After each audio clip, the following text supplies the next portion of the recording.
2018 সালে এখানে বক্তৃতা দিয়েছিলাম।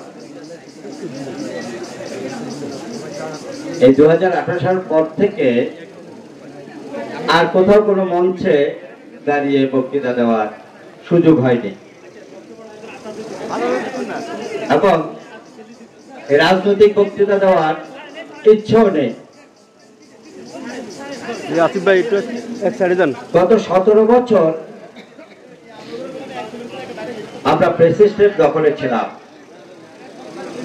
গত 5ই আগস্ট বাংলাদেশের লক্ষ লক্ষ ছাত্র জনতা সে ফ্যাসিস্টকে তাড়িয়ে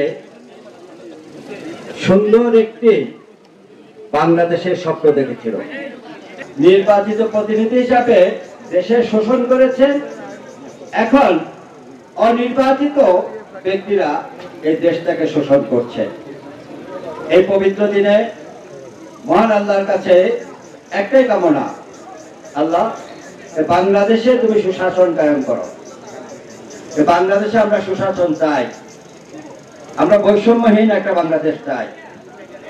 আপনারা যারা এসেছেন সবাইকে আমার ব্যক্তিগত পক্ষ থেকে আবারও কৃতজ্ঞতা জানিয়ে এবং রামগতির তথা সারা বাংলাদেশের কৃতি সন্তান আসম আব্দুর রবের রোগ মুক্তি এবং সুস্বাস্থ্য কামনা করে সাথে সাথে তানিয়া রবের সুস্বাস্থ্য কামনা করে আমি আমার বক্তব্য শেষ করছি। আসসালামু আলাইকুম ওয়া রাহমাতুল্লাহি ওয়া বারাকাতুহু।